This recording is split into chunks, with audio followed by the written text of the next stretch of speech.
वित्त मंत्री निर्मला सीतारमण ने एक्जिम बैंक की सब्सिडियरी और डेटा एम्बेसीज के गठन की घोषणा की है। इनका गठन गिफ्ट सिटी गुजरात में किया जाएगा। डेटा एम्बेसी देश के क्रिटिकल डेटा को सिक्योर करने का एक तरीका है। ये डिजास्टर रिकवरी प्लान का हिस्सा होती हैं। इन्हें किसी ऑल्टरनेट लोकेशन पर तैयार किया जाता है, जिससे किसी आपदा की स्थिति में भी देश में डेटा फ्लो न रुके। एक्जिम बैंक यानी एक्सपोर्ट इंपोर्ट बैंक का गठन 1982 में किया गया था। Export import bank of India act को सितंबर 1981 में पारित किया गया था। इस बैंक का मकसद भारतीय व्यापार का वैश्वीकरण और संवर्धन करना है। यह भारत के अंतर्राष्ट्रीय व्यापार के लिए शीर्ष संस्था है। एक्जिम बैंक एक विशेषीकृत वित्तीय संस्था है जो पूरी तरह से भारत सरकार के अधीन है। इसका मुख्यालय मुंबई में है। एक्जिम बैंक ने सिडबी के साथ मिलकर एक उभरते सितारे फंड का गठन किया है। यह फंड एमएसएमई सेक्टर को टारगेट करके तैयार किया गया है। उभरते सितारे कार्यक्रम के तहत ऐसी भारतीय कंपनियों की पहचान की जाती है जो फ्यूचर चैंपियन हैं और उनमें निर्यात की अच्छी संभावनाएं हैं।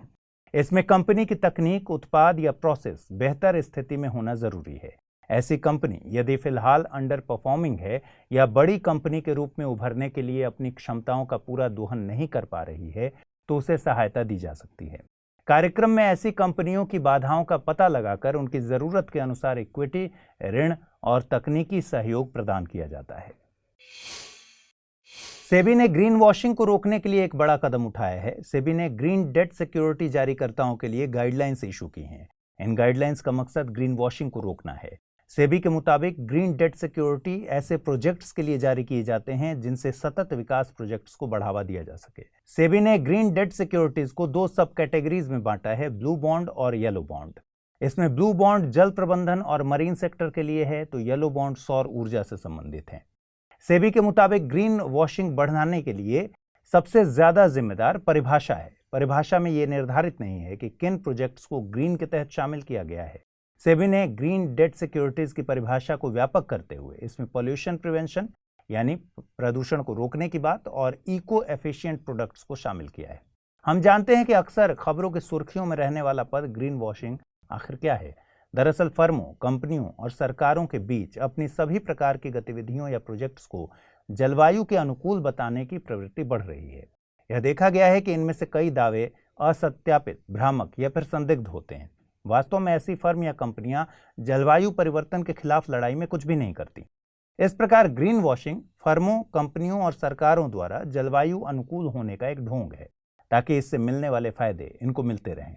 अपने आप को जलवायु अनुकूल बताने से फर्मों और कंपनियों की छवि सकारात्मक तौर पर बढ़ती है। इन्हें कई प्रकार के लाभ भी मिलते हैं, लेकिन सच्चाई कुछ अलग होती है। उदाहरण के तौर पर वॉक्सवैगन घोटाला, जिसमें जर्मन कार कंपनी को अपने ग्रीन डीजल वाहनों के उत्सर्जन परीक्षण को धोखा देते हुए पाया गया था। यह ग्रीन वॉशिंग का मामला था। इस खबर की अहमियत को समझना हो तो साल 2022 में ही यूपीएससी की प्रारंभिक परीक्षा में पूछे गए सवाल पर गौर कीजिए। सवाल पूछा गया कि निम्नलिखित में से कौन सा एक ग्रीन वॉशिंग शब्द का सही वर्णन है। मिथ्या रूप से यह प्रभाव व्यक्त करना कि कंपनी के उत्पाद पारिस्थितिक अनुकूल यानी इको फ्रेंडली और पर्यावरणीय रूप से उपयुक्त हैं। किसी देश के वार्षिक वित्तीय विवरणों में पारिस्थितिक या फिर पर्यावरणीय लागतों को शामिल न करना, आधारिक संरचना विकसित करते समय अनर्थकारी पारिस्थितिक दुष्परिणामों की उपेक्षा करना, या फिर किसी सरकारी परियोजना या कार्यक्रम में पर्यावरणीय लागतों के लिए अनिवार्य उपबंध करना। इस प्रश्न का सही जवाब आप जानते हैं। विकल्प ए इस प्रश्न का सही जवाब है। हाल ही में सुप्रीम कोर्ट ने जबरदस्ती धर्मांतरण के मामलों को विधि आयोग के सामने पेश करने की याचिका को मना कर दिया है। याचिका में जबरदस्ती धर्मांतरण को इंडियन पीनल कोड के तहत एक अलग कैटेगरी में शामिल करने की मांग की गई थी। इससे पहले citizens for justice and peace नाम के एनजीओ ने कोर्ट में विभिन्न राज्यों के रिलीजियस कन्वर्जन लॉज को लेकर आपत्ति जाहिर की थी। 2017 के बाद बीजेपी शासित कई राज्यों में धर्मांतरण कानून को लेकर सख्ती की गई है। उत्तर प्रदेश ने धर्मांतरण विरोधी कानून पारित किया है। वहीं मध्य प्रदेश ने अपने 1968 के कानून में संशोधन किया है। इन कानूनों को चुनौती भारतीय संविधान के अनुच्छेद 25, 21 और 14 के आधार पर दी जाती है।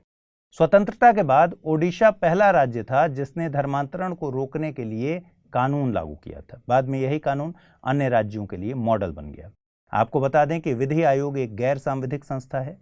इसे भारत सरकार द्वारा जारी एक अधिसूचना के जरिए गठित किया जाता है।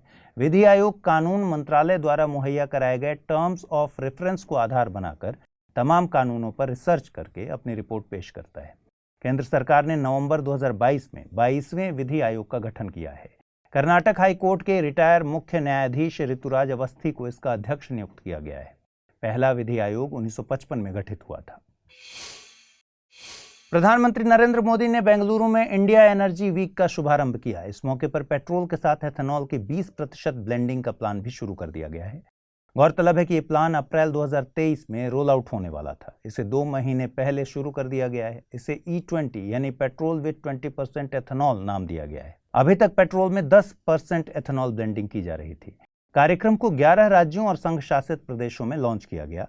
इसका मकसद उत्सर्जन को कम करने के लिए बायोफ्यूल्स को बढ़ावा देना है। एथेनॉल पेट्रोल की तुलना में पूरी तरह से दहन होता है। इसमें कार्बन मोनोऑक्साइड जैसे जहरीले तत्वों का उत्सर्जन कम होता है। एथेनॉल यानी एथिल अल्कोहल एक तरह का अल्कोहल है जिसे वाहनों के पेट्रोल में मिलाकर गाड़ियों में फ्यूल की तरह इस्तेमाल किया जा सकता है।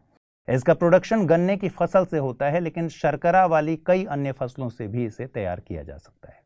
आपको बता दें कि नीति आयोग ने comprehensive picture of ethanol blending the challenges and road map report तैयार की थी।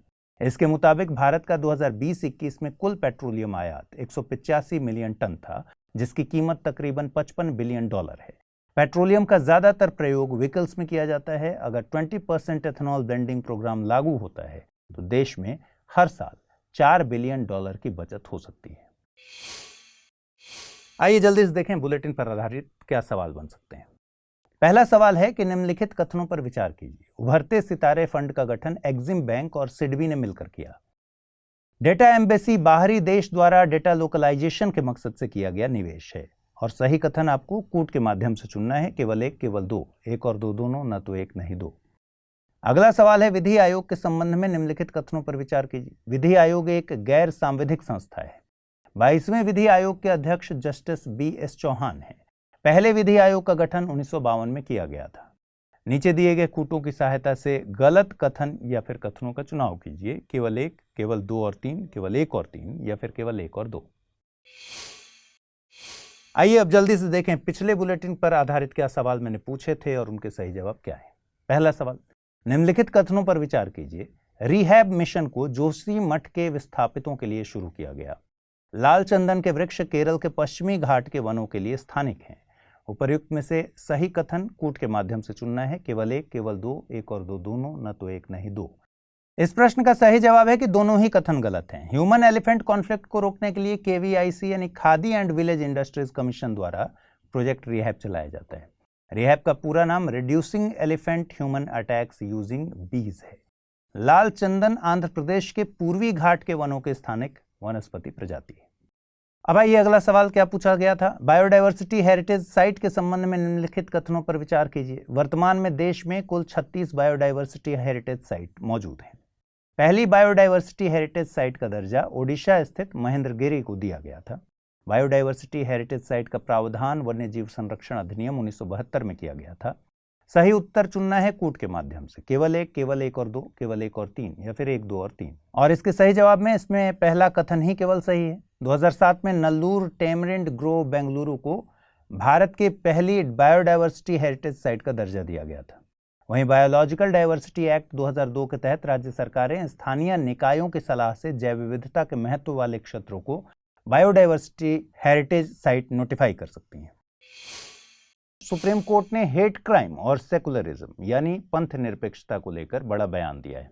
कोर्ट ने कहा, the state and society can not ignore hate crime for one day, it may come knocking on their doors.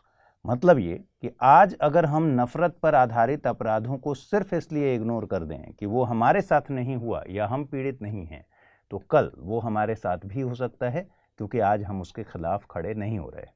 Court का ये बयान नफरत आधारित हिंसा के एक मामले पर आया है। कोर्ट के मुताबिक नफरत आधारित अपराधों का समाधान तभी हो सकता है जब राज्य इसे समस्या के तौर पर स्वीकार करे। कोर्ट ने कहा कि अल्पसंख्यक हों या बहुसंख्यक इंसान होने के नाते कुछ अधिकार सबके समान है। इससे कोई फर्क नहीं पड़ना चाहिए कि व्यक्ति किस धर्म का पालन करता है। गौरतलब है कि भारतीय संविधान की प्रस्तावना देश को एक पंथ निरपेक्ष राज्य घोषित करती है। 42वें संविधान संशोधन के जरिए प्रस्तावना में 3 शब्द जोड़े गए थे, सोशलिस्ट यानी समाजवादी, सेकुलर यानी पंथनिरपेक्ष और इंटीग्रिटी यानी अखंडता। प्रस्तावना में कुछ इस तरह बदलाव किए गए कि सॉवरेन डेमोक्रेटिक रिपब्लिक को sovereign socialist secular democratic Republic और यूनिटी ऑफ नेशन को unity and integrity of the nation से प्रतिस्थापित किया गया था। पंथ निरपेक्ष होने से मतलब है कि देश का आधिकारिक तौर पर कोई धर्म नहीं होता है, लेकिन लोगों को किसी भी धर्म को मानने की पूरी आजादी होती है। सरकार सभी धर्मों और मान्यताओं को समान रूप से सम्मान देती है। पंथ निरपेक्षता भारतीय लोकतंत्र के आधार स्तंभों में से एक है। भारतीय संविधान में तमाम ऐसे प्रावधान हैं जो सुनिश्चित करते हैं कि भारत एक पंथ निरपेक्ष राज्य के रूप में स्थापित हो। ईयू यानी यूरोपियन यूनियन ने भारत के साथ टीटीसी यानी ट्रेड एंड टेक्नोलॉजी काउंसिल के गठन की घोषणा की है। गौरतलब है कि ईयू ने जून 2021 में ऐसी ही काउंसिल यूएसए के साथ गठित की। इस तरह ईयू द्वारा किसी देश के साथ गठित ये दूसरी टीटीसी है। टीटीसी एक स्ट्रैटेजिक कोऑर्डिनेशन मैकेनिज्म है। इसका मकसद दोनों पार्टीज के बीच क्रिटिकल टेक्नोलॉजी के एक्सचेंज की सुगमता से है। इन तकनीक में artificial intelligence, quantum computing, cyber security और सेमीकंडक्टर्स शामिल हैं। टीटीसी की मंत्री स्तरीय बैठक साल में कम से कम एक बार आयोजित की जाएगी। इसके तहत कुछ वर्किंग ग्रुप्स भी बनाए गए हैं। ये working groups digital connectivity, strategic technologies जैसे विषयों पर तैयार किए गए हैं। टीटीसी के गठन की घोषणा अप्रैल 2022 में यूरोपियन कमीशन की अध्यक्ष उर्सुला वॉन डेर लेयन की भारत यात्रा के दौरान की गई थी। यूरोपीय यूनियन 27 यूरोपीय देशों का एक अंतर्राष्ट्रीय संगठन है जो कि कॉमन आर्थिक, सामाजिक और राजनीतिक नीतियों के लिए काम करता है। इसका गठन maastricht संधि के जरिए किया गया था। यूनाइटेड किंगडम, जो कि ईयू का संस्थापक सदस्य था, साल 2020 में इससे अलग हो गया था। IEA यानी इंटरनेशनल एनर्जी एजेंसी ने लाइफ लेसन्स फ्रॉम इंडिया नाम से एक रिपोर्ट जारी की है। रिपोर्ट में भारत की लाइफ पहल से 2030 तक वैश्विक स्तर पर $440 बिलियन की बचत की जा सकती है। ये बचत वैश्विक स्तर पर फ्यूल के लिए खर्च होने वाली 5% कीमत के बराबर हो सकती है। रिपोर्ट के मुताबिक लाइफ पहल के समाधानों पर काम करने से ऊर्जा खपत असमानता में कमी, वायु प्रदूषण कम होना और स्वास्थ्य स्तर में सुधार करना संभव है। रिपोर्ट में लाइफ पहल के प्रावधानों को वैश्विक स्तर पर लागू करने की बात कही गई है। वैश्विक स्तर पर प्रति व्यक्ति सबसे ज्यादा ऊर्जा खपत उत्तरी अमेरिकी क्षेत्र में है। इसके बाद रूस, फिर सेंट्रल एशिया का स्थान आता है। वहीं अफ्रीका में ऊर्जा खपत वैश्विक औसत का 1/3 है। देशों में गरीब और अमीरों के बीच ऊर्जा खपत में भारी असमानता देखने को मिलती है। प्रधानमंत्री नरेंद्र मोदी ने ग्लासगो में COP26 में लाइफ पहल की घोषणा की थी। लाइफ से मतलब है लाइफस्टाइल फॉर एनवायरनमेंट। इसमें पर्यावरण और जलवायु आपदाओं से निपटने के लिए सतत जीवन शैली अपनाने पर जोर दिया गया है। आधिकारिक तौर पर इसकी लॉन्चिंग को प्रधानमंत्री नरेंद्र मोदी के द्वारा की गई थी। लाइफ के तहत व्यक्ति और समुदाय के स्तर पर व्यवहार परिवर्तन की बात कही गई है, जिससे उत्सर्जन को कम किया जा सके। इस मिशन में P3 यानी प्रो प्लैनेट पीपल को अहमियत दी गई है। साथ ही यूज एंड डिस्पोज इकोनॉमी के स्थान पर सर्कुलर इकोनॉमी को लाने की बात कही गई है। आपको बता दें कि इंटरनेशनल एनर्जी एजेंसी का गठन यानी IEA का गठन साल 1974 में हुआ था, ऑयल सप्लाई की सुरक्षा सुनिश्चित करने के मकसद से। वर्तमान में IEA के कोर मिशन में सतत ऊर्जा सुरक्षा शामिल है। इसका मुख्यालय पेरिस में है। भारत IEA के एसोसिएशन कंट्रीज में शामिल है। केंद्रीय स्वास्थ्य मंत्रालय के द्वारा जनजातीय और ग्रामीण क्षेत्रों की स्वास्थ्य व्यवस्था के संबंध में राज्यसभा में जानकारी पेश की गई। भारत के प्राइमरी हेल्थ केयर सिस्टम यानी प्राथमिक स्वास्थ्य व्यवस्था में 3 टियर सिस्टम को शामिल किया गया है। इसमें सब हेल्थ सेंटर ग्रामीण और शहरी, कम्युनिटी हेल्थ सेंटर ग्रामीण और शहरी और प्राइमरी हेल्थ सेंटर ग्रामीण और शहरी शामिल हैं। वहीं द्वितीयक स्वास्थ्य सेवाओं के लिए first referral unit, community health centres, सब डिस्ट्रिक्ट हॉस्पिटल और डिस्ट्रिक्ट हॉस्पिटल काम करते हैं। भारत सरकार ने देश भर में 22 एम्स के गठन की बात कही है। ये एम्स गठन के बाद समाज के सभी वर्गों को सुविधाएं मुहैया कराएंगे। इसके अलावा भारत सरकार ने इंडियन पब्लिक हेल्थ स्टैंडर्ड्स 2022 जारी किए थे। ये स्वास्थ्य सेवाओं की गुणवत्ता निर्धारित करने वाले बेंचमार्क सेट्स हैं। 15वें वित्त आयोग ने 5 सालों 2021 से 26 के लिए स्वास्थ्य क्षेत्र में 70,051 करोड़ रुपए के ग्रांट की सिफारिश की है। ये फंड स्थानीय निकायों को राज्यों में स्वास्थ्य व्यवस्था मजबूत करने के मकसद से देने की सिफारिश की गई है। प्रधानमंत्री Ayushman Bharat health infrastructure mission सब हेल्थ सेंटर्स में अवसंरचना विकास के मकसद से लॉन्च किया गया है। राष्ट्रीय स्वास्थ्य मिशन में 2 सब मिशन शामिल हैं, राष्ट्रीय ग्रामीण स्वास्थ्य मिशन और राष्ट्रीय शहरी स्वास्थ्य मिशन। इसका मकसद reproductive, maternal, neonatal, child and adolescent health यानी RMNCH+A और संचारी और गैर संचारी बीमारियों के लिए शहरी और ग्रामीण क्षेत्रों में सुविधाएं मुहैया कराना है। आपको बता दें कि स्वास्थ्य संविधान में राज्य सूची का विषय है। 15वें वित्त आयोग के अध्यक्ष NK सिंह ने स्वास्थ्य को समवर्ती सूची में शामिल करने की सिफारिश की थी। आइए देखते हैं जल्दी से बुलेटिन पर आधारित क्या सवाल बन सकते हैं। पहला सवाल है, निम्नलिखित कथनों पर विचार कीजिए। Life lessons from India report विश्व बैंक द्वारा जारी की गई है। स्वास्थ्य संविधान में संघ सूची का विषय है। उपर्युक्त में से सही कथन या कथनों का चुनाव कीजिए। केवल एक, केवल दो, एक और दो दोनों, न तो एक और नहीं दो। अगला सवाल है, ट्रेड एंड टेक्नोलॉजी काउंसिल के संबंध में निम्नलिखित कथनों पर विचार कीजिए। ट्रेड एंड टेक्नोलॉजी काउंसिल का गठन भारत ने यूरोपीय यूनियन के साथ मिलकर किया है। इसका मकसद भारतीय व्यापार घाटे को कम करना है। नीचे दिए गए कूटों का प्रयोग कर सही कथन चुनना है। केवल एक, केवल दो, एक और दो दोनों, न तो एक और नहीं दो। आइए अब देखते हैं पिछले बुलेटिन पर आधारित क्या सवाल थे और उनके सही जवाब क्या हैं। पहला सवाल था, निम्नलिखित कथनों पर विचार कीजिए। उभरते सितारे फंड का गठन एग्जिम बैंक और सिडबी ने मिलकर किया है। डेटा एम्बेसी बाहरी देश द्वारा डेटा लोकलाइजेशन के मकसद से किया गया निवेश है। सही कथन का चुनाव करना है। केवल एक, केवल दो, एक और दो दोनों, या तो न तो एक और नहीं दो। सही जवाब है इसका विकल्प ए, यानी केवल पहला कथन सही है। डेटा एम्बेसी देश के क्रिटिकल डेटा को सिक्योर करने का एक तरीका है। ये डिजास्टर रिकवरी प्लान का हिस्सा होती हैं। इन्हें किसी ऑल्टरनेट लोकेशन पर तैयार किया जाता है जिससे किसी आपदा की स्थिति में भी देश में डेटा फ्लो न रुके। अगला सवाल मैंने पूछा था, विधि आयोग के संबंध में निम्नलिखित कथनों पर विचार कीजिए। विधि आयोग एक गैर सांविधिक संस्था है। 22वें विधि आयोग के अध्यक्ष जस्टिस BS चौहान हैं। पहले विधि आयोग का गठन 1952 में किया गया था। कूट का प्रयोग कर गलत कथन का चुनाव करना था। ऑप्शंस थे केवल एक, केवल दो और तीन, केवल एक और तीन, या फिर केवल एक और दो। प्रश्न में क्योंकि गलत कथन पूछा गया है तो सही जवाब होगा विकल्प बी। 22वें विधि आयोग के अध्यक्ष जस्टिस ऋतुराज अवस्थी हैं। पहले विधि आयोग का गठन 1955 में किया गया था।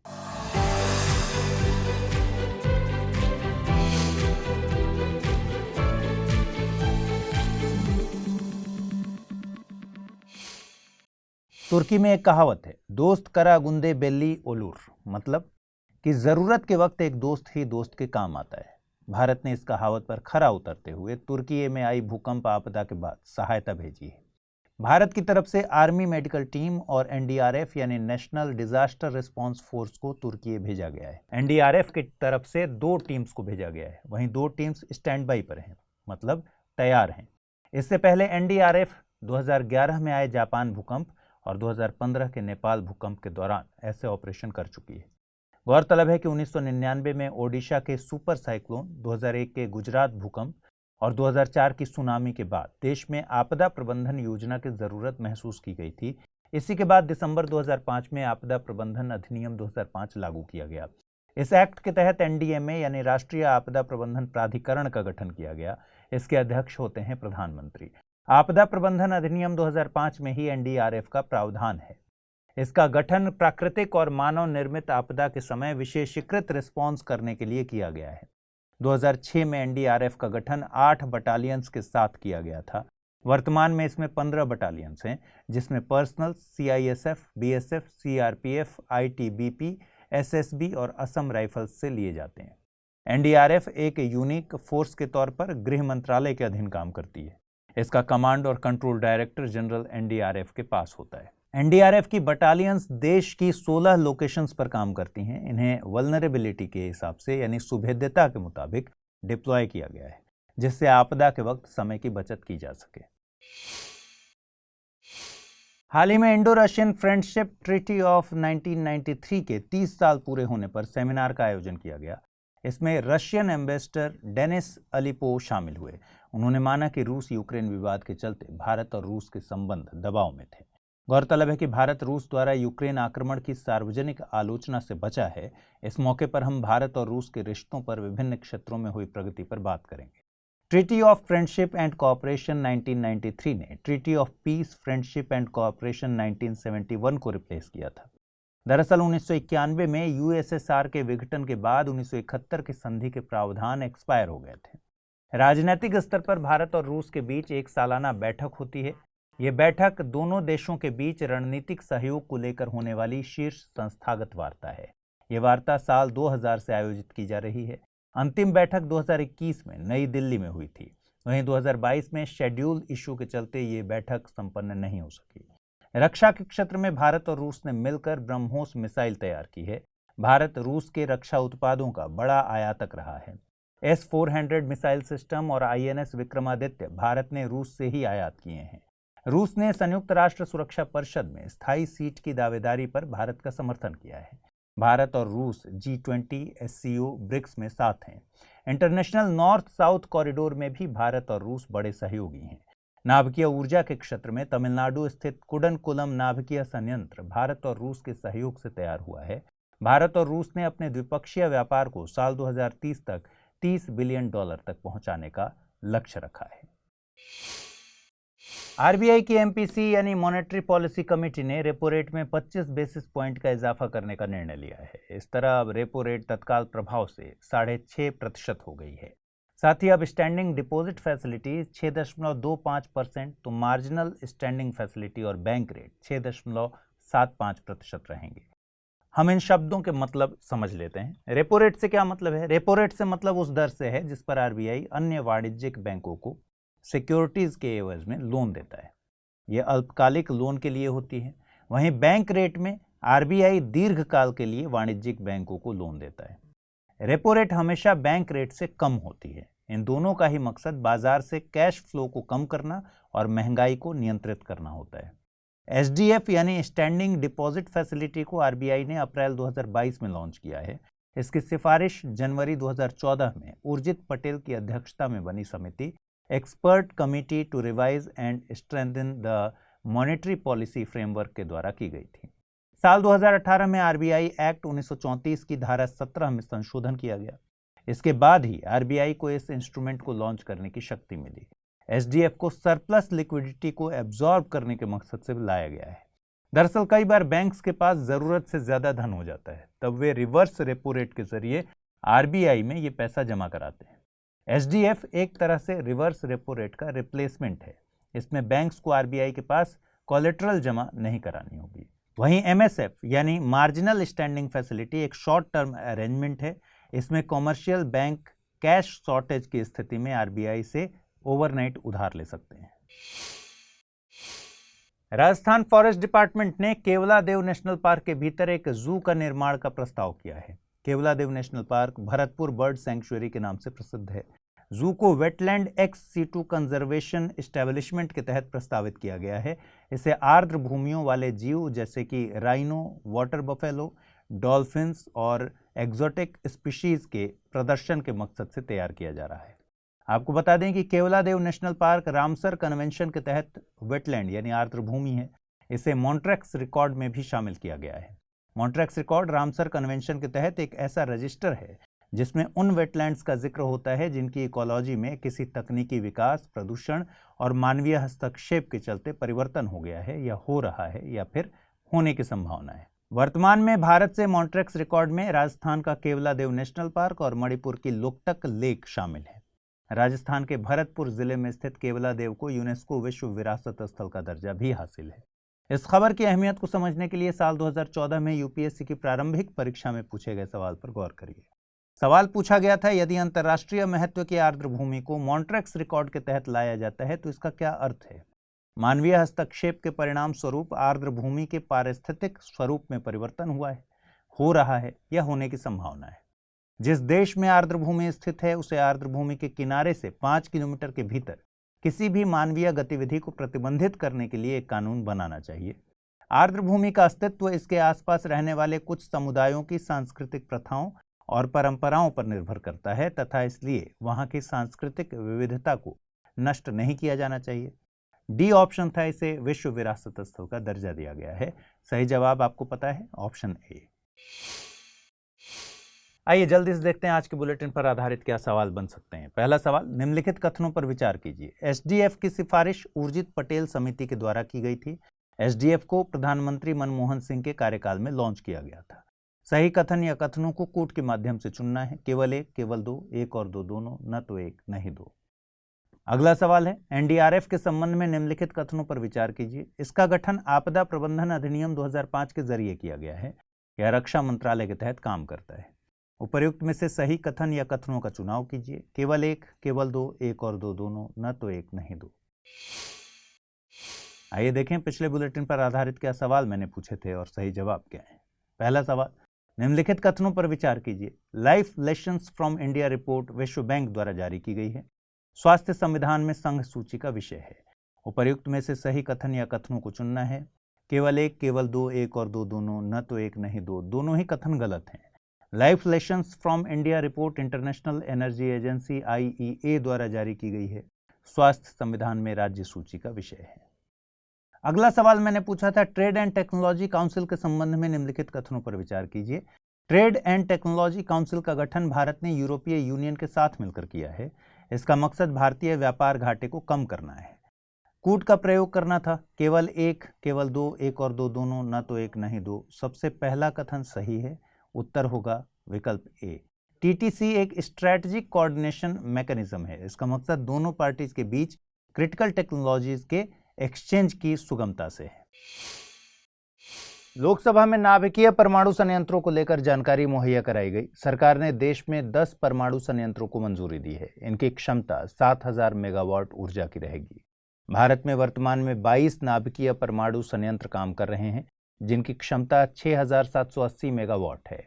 इनमें से 18 संयंत्र प्रेशराइज्ड हैवी वाटर रिएक्टर्स हैं, वहीं 4 लाइट वाटर रिएक्टर्स हैं। इन परमाणु संयंत्रों का रेडिएशन लोगों के स्वास्थ्य को नकारात्मक तौर पर प्रभावित न करे, इसकी जिम्मेदारी AERB यानी एटॉमिक एनर्जी रेगुलेटरी बोर्ड की होती है। आपको बता दें कि नाभिकीय ऊर्जा नाभिक से निकलने वाली ऊर्जा का एक रूप है। नाभिक प्रोटॉन और न्यूट्रॉन से मिलकर बना होता है। ऊर्जा के स्रोत को 2 तरह से उत्पादित किया जा सकता है। पहला है विखंडन। इसमें परमाणुओं के नाभिक कई भागों में विभाजित हो जाते हैं। दूसरा है संलयन। इसमें नाभिक एक साथ जुड़ जाते हैं। वर्तमान में दुनिया भर में बिजली का उत्पादन परमाणु विखंडन के माध्यम से किया जाता है। नाभिकीय संलयन से बिजली उत्पन्न करने की तकनीक अनुसंधान और विकास के चरण में है। आकाश में तारे कितने हैं? आपकी एक काउंटिंग भले ही पूरी न हो सकी हो, वैज्ञानिकों ने मिल्की वे आकाशगंगा में किलोनोवा की संख्या जरूर बता दी है।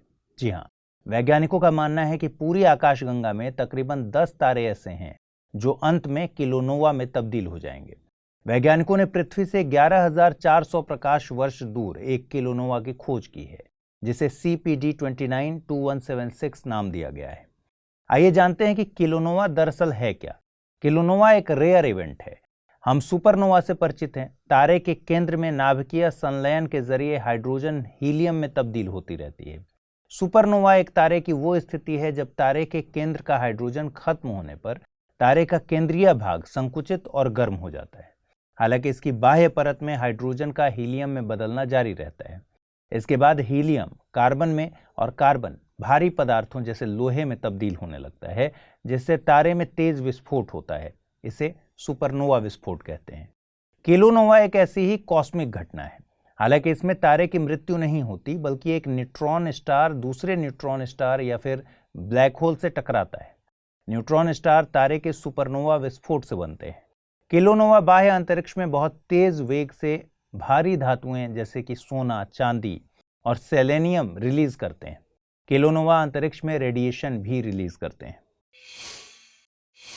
तृणमूल कांग्रेस की सांसद महुआ मोइत्रा एक बार फिर से खबरों में है। दरअसल संसद में बजट सत्र के दौरान सांसद महुआ मोइत्रा ने गैर संसदीय भाषा का प्रयोग किया। इसके बाद भारतीय जनता पार्टी द्वारा प्रिविलेज मोशन लाए जाने की बात कही गई। भारतीय संविधान के अनुच्छेद 105 में संसदीय विशेषाधिकार की बात की गई है। इसके मुताबिक दोनों सदनों के सदस्यों और संसदीय समिति में भाग लेने वाले लोगों को कुछ विशेष रियायतें दी जाती हैं, जिससे वे अपना काम सुचारू ढंग से कर सकें। ये अधिकार व्यक्तिगत होते हैं और सामूहिक, दोनों तरह से होते हैं। दोनों सदनों के किसी भी सदस्य द्वारा यदि इन अधिकारों और रियायतों का उल्लंघन किया जाता है तो यह संसदीय नियमों के मुताबिक दंडनीय है। संबंधित सदस्य के खिलाफ सदन के किसी भी सदस्य द्वारा प्रिविलेज मोशन या विशेषाधिकार प्रस्ताव लाया जा सकता है। इसमें प्राथमिक स्क्रूटनी का अधिकार लोकसभा में स्पीकर और राज्यसभा में सभापति को है। उनकी अनुमति के बाद ही प्रिविलेज मोशन को सदन में या फिर प्रिविलेज कमेटी को भेजा जाता है। इसका जिक्र लोकसभा के रूल 222 और राज्यसभा के रूल 187 में किया गया है। संबंधित सदस्य को नियमों के मुताबिक स्पीकर या सभापति की अनुमति से शॉर्ट स्टेटमेंट की अनुमति दी जा सकती है। विशेषाधिकार प्रस्ताव मामले में सबसे प्रसिद्ध केस हुआ था 1978 में, जब इंदिरा गांधी के खिलाफ प्रस्ताव लाया गया था। उन्हें प्रिविलेज कमेटी ने गिल्टी माना और सदन से निष्कासित भी किया था। उनके खिलाफ विशेषाधिकार प्रस्ताव तत्कालीन गृह मंत्री चरण सिंह लेकर आए थे। उन पर शाह आयोग की रिपोर्ट के आधार पर प्रस्ताव लाया गया था। AIMPLB यानी all India Muslim personal law board ने सुप्रीम कोर्ट में एक हलफनामा दायर किया है। हलफनामे के मुताबिक मुस्लिम महिलाओं पर मस्जिद में नमाज अदा करने पर प्रतिबंध नहीं है। दरअसल कोर्ट में पुणे की फरहा अनवर हुसैन शेख ने एक याचिका दायर की थी। याचिका के मुताबिक मस्जिद में महिलाओं की एंट्री पर प्रतिबंध गैर कानूनी और असंवैधानिक है। ये संविधान के अनुच्छेद 14, 15, 21, 25 और 29 का उल्लंघन है। याचिका में कहा गया है कि ऐसा कोई रिकॉर्ड नहीं है जिसमें कुरान या पैगंबर मोहम्मद साहब के द्वारा मस्जिद में महिलाओं के प्रवेश पर रोक की बात कही गई हो। साथ ही सऊदी अरब स्थित मक्का का जिक्र करते हुए कहा गया है कि यहाँ महिला और पुरुष दोनों को जाने की अनुमति है। याचिका में साल 2018 में सुप्रीम कोर्ट द्वारा सबरीमाला मामले में दिए गए वर्डिक्ट का भी जिक्र है, जिसमें कोर्ट ने 10 से 50 साल की महिलाओं की एंट्री पर प्रतिबंध को अनुच्छेद 25 का उल्लंघन बताया था। याचिका के बाद कोर्ट ने 10 पार्टियों को नोटिस भेजा था, जिसमें केंद्र सरकार, केंद्रीय वक्फ काउंसिल, AIMPLB, जमीयत उलेमाए हिंद और दारुल उलूम देवबंद शामिल हैं। अब इस मामले पर AIMPLB ने अपना हलफनामा सौंपा है। हलफनामे का क्रक्स ये है कि इस्लाम में महिलाओं के मस्जिद में प्रवेश पर कोई आपत्ति नहीं है। हालांकि महिला और पुरुषों के लिए अलग अरेंजमेंट का प्रावधान है। इसके अलावा महिलाओं के लिए रोजाना 5 वक्त की नमाज और जुम्मे की नमाज का ऑब्लिगेशन नहीं है, जो कि मुस्लिम पुरुषों के लिए है। इस्लामिक मान्यताओं के मुताबिक महिलाओं को ये सवाब यानी रिवॉर्ड दिया गया है कि वे घर या मस्जिद कहीं पर भी नमाज अदा करें, उसका बराबर महत्व है। आइए जल्दी से देखते हैं बुलेटिन पर आधारित क्या सवाल बन सकते हैं। पहला सवाल, निम्नलिखित कथनों पर विचार कीजिए। अनुच्छेद 105 संसदीय विशेषाधिकारों से संबंधित है। महुआ मोइत्रा पहली महिला सांसद हैं जिनके खिलाफ विशेषाधिकार प्रस्ताव लाया जाएगा। उपर्युक्त में से सही कथन या कथनों का चुनाव कीजिए। केवल एक, केवल दो, एक और दो दोनों, न तो एक नहीं दो। अगला सवाल है, निम्नलिखित कथनों पर विचार कीजिए। परमाणु ऊर्जा में विद्युत उत्पादन के लिए नाभिकीय विखंडन तकनीक का प्रयोग किया जाता है। किलोनोवा परमाणु ऊर्जा के क्षेत्र में काम करने वाली एक तकनीक है। उपर्युक्त में से सही कथन या कथनों का चुनाव करना है। केवल एक, केवल दो, एक और दो दोनों, न तो एक और नहीं दो। आइए देखते हैं पिछले बुलेटिन पर आधारित क्या सवाल पूछे गए थे और उनके सही जवाब क्या है। सवाल पूछा गया था, निम्नलिखित कथनों पर विचार कीजिए। SDF की सिफारिश उर्जित पटेल समिति के द्वारा की गई थी। SDF को प्रधानमंत्री मनमोहन सिंह के कार्यकाल में लॉन्च किया गया था। उपर्युक्त में से सही कथन चुनना था। केवल एक, केवल दो, एक और दो दोनों, न तो एक नहीं दो। सही जवाब है विकल्प ए। दूसरा कथन गलत है। SDF यानी स्टैंडिंग डिपॉजिट फैसिलिटी को RBI ने अप्रैल 2022 में लॉन्च किया। इसकी सिफारिश जनवरी 2014 में उर्जित पटेल की अध्यक्षता में बनी समिति के द्वारा की गई थी। अगला सवाल मैंने पूछा था आपसे, NDRF के संबंध में निम्नलिखित कथनों पर विचार कीजिए। इसका गठन आपदा प्रबंधन अधिनियम 2005 के जरिए किया गया है। यह रक्षा मंत्रालय के तहत काम करता है। उपर्युक्त में से सही कथन या कथनों को चुनना था। केवल एक, केवल दो, एक और दो दोनों, न तो एक और नहीं दो। सही जवाब है इसका विकल्प ए। दूसरा कथन गलत है। NDRF एक यूनिक फोर्स के तौर पर गृह मंत्रालय के अधीन काम करती है।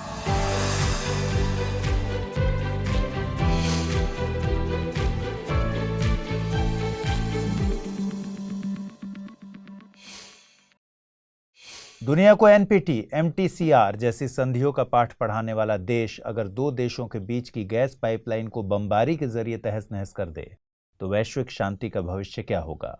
पर्यावरण प्रदूषण पर चल रही दुनिया भर की बहस का क्या हासिल होगा? दरअसल एक अमेरिकी इन्वेस्टिगेटिव जर्नलिस्ट ने दावा किया है कि सितंबर 2022 में नॉर्ड स्ट्रीम पाइपलाइन पर CIA द्वारा बॉम्बिंग की गई थी। CIA का ये गुप्त ऑपरेशन व्हाइट हाउस के निर्देशों पर परफॉर्म किया गया। हालांकि जो बाइडेन प्रशासन ने रिपोर्ट को पूरी तरह से फिक्शनल बताया है, यानी झूठा बताया है। रिपोर्ट के मुताबिक इसमें नॉर्वे की नेवी से मदद भी ली गई थी। इन्वेस्टिगेटिव जर्नलिस्ट सीमोर हर्ष पुलित्जर अवार्ड से सम्मानित हैं। ये अवार्ड USA स्थित कोलंबिया यूनिवर्सिटी के द्वारा बेहतरीन पत्रकारिता के लिए दिया जाता है। वे न्यूयॉर्क टाइम्स के लिए भी काम कर चुके हैं। अब USA के पास दो ही विकल्प हैं, या तो पुलित्जर अवार्ड के मानकों को बदल दिया जाए या रिपोर्ट को फिक्शनल कहने से बचा लिया जाए। गौरतलब है कि नॉर्ड स्ट्रीम एक अंडर वाटर गैस पाइपलाइन है जो कि रूस से जर्मनी तक बाल्टिक सी के रास्ते पहुंचती है। 1224 किलोमीटर लंबी ये पाइपलाइन रूस के उत्तर पूर्वी भाग को जर्मनी के उत्तर पूर्वी भाग से जोड़ती है। इस प्रोजेक्ट को नॉर्ड स्ट्रीम AG कंपनी द्वारा संचालित किया जा रहा है। ये पाइपलाइन 2011 में ऑपरेशनल हुई थी। इससे केवल जर्मनी ही नहीं बल्कि यूरोप के अन्य देशों को भी गैस हासिल होती है। आपको बता दें कि CIA यानी सेंट्रल इंटेलिजेंस एजेंसी USA के राष्ट्रीय सुरक्षा के हितों के लिए काम करने वाली एक स्वतंत्र एजेंसी है। CIA USA की फर्स्ट लाइन ऑफ डिफेंस के तौर पर काम करती है। वर्ल्ड इनइक्वालिटी लैब ने क्लाइमेट इनइक्वालिटी रिपोर्ट 2023 जारी की है। रिपोर्ट के मुताबिक एक देश के भीतर अमीर और गरीबों के बीच कार्बन उत्सर्जन का अंतर देशों के बीच उत्सर्जन के अंतर से ज्यादा है।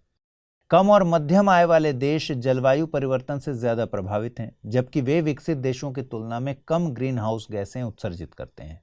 रिपोर्ट के हिसाब से टॉप 10% देशों द्वारा किया गया उत्सर्जन 48% के बराबर है।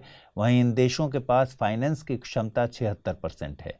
इन पर जलवायु परिवर्तन का प्रभाव केवल 3% है।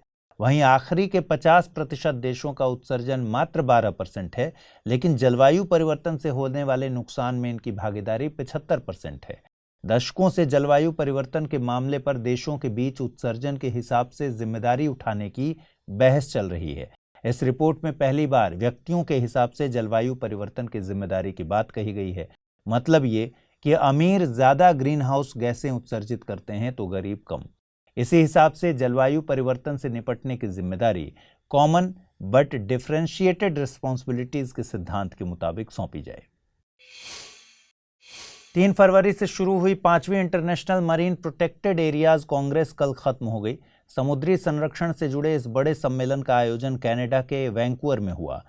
प्रोटेक्ट ब्लू नेचर को इस बार के सम्मेलन की थीम के रूप में रखा गया था। आपको बता दें कि international marine protected areas Congress के आयोजन में IUCN और मेजबान देश की मुख्य भूमिका होती है। इस सम्मेलन का मकसद दुनिया भर की मरीन बायोडायवर्सिटी के सतत इस्तेमाल को बढ़ावा देना है। इस बार की बैठक में खासा ध्यान इस तरफ भी दिया गया कि 30-30 के लक्ष्य को कैसे हासिल किया जाए। गौरतलब है कि 30-30 टारगेट को United Nations convention on biodiversity के COP15 के Kunming Montreal global biodiversity framework में अपनाया गया था। इस टारगेट के तहत 2 बड़े लक्ष्य रखे गए हैं।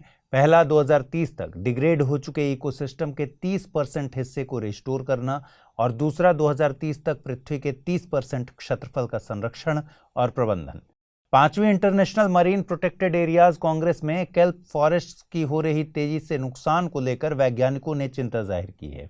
कुछ रिपोर्ट्स बताती हैं कि केल्प फॉरेस्ट्स में मोटे तौर पर हर साल करीब 2% की गिरावट हो रही है। इस खास तरह के इकोसिस्टम को नुकसान पहुंचाने की बड़ी वजहें क्लाइमेट चेंज, यूट्रोफिकेशन और तटीय इलाकों में हो रहे निर्माण कार्य हैं। केल्प फॉरेस्ट समुद्री जल के भीतर उथले भाग में कुछ खास इकोसिस्टम होते हैं जो अलग अलग स्पीशीज की ग्रोथ से जुड़े हैं। इनमें केल्प की मुख्य भूमिका होती है जो आमतौर पर भूरे रंग के शैवाल होते हैं और अमूमन ठंडे जल में पाए जाते हैं। इन वनों का विकास मुख्य तौर पर उपध्रुवीय और शीतोष्ण सागरों के तटीय इलाकों में हुआ है। हालांकि 2007 में इक्वाडोर के पास भी इनकी मौजूदगी दर्ज की गई। ये वन दुनिया भर की तटीय रेखा के करीब 25% हिस्से को घेरते हैं और मछलियों, अकशेरुकियों और दूसरे समुद्री जीवों के लिए भोजन मुहैया कराते हैं।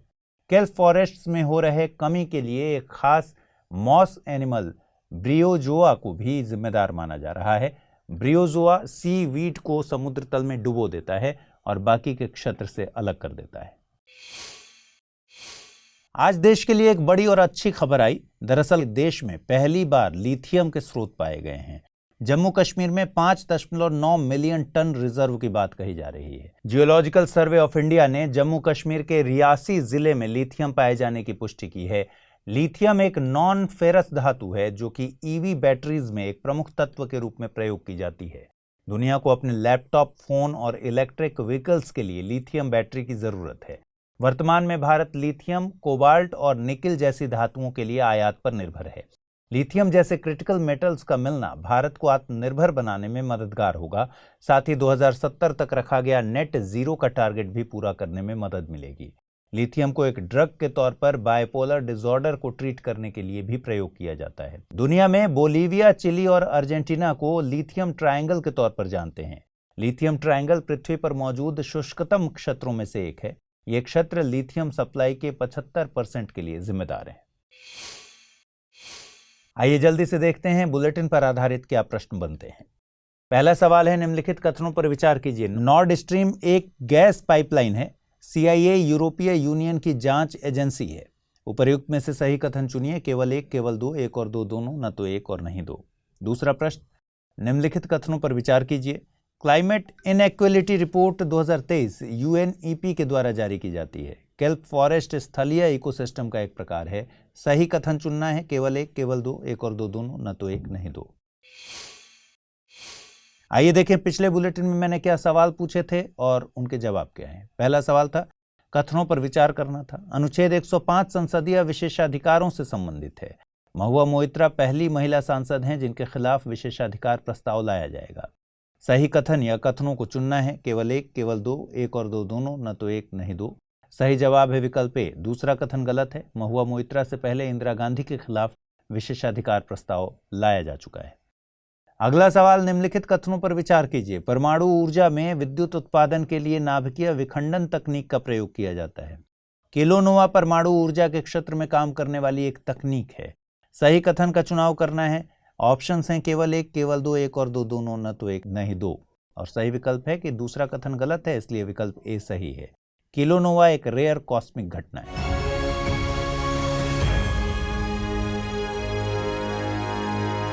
हिंदी में UPSC की तैयारी से संबंधित प्रोग्राम्स को देखने के लिए सब्सक्राइब करें स्टडी IQ IAS हिंदी।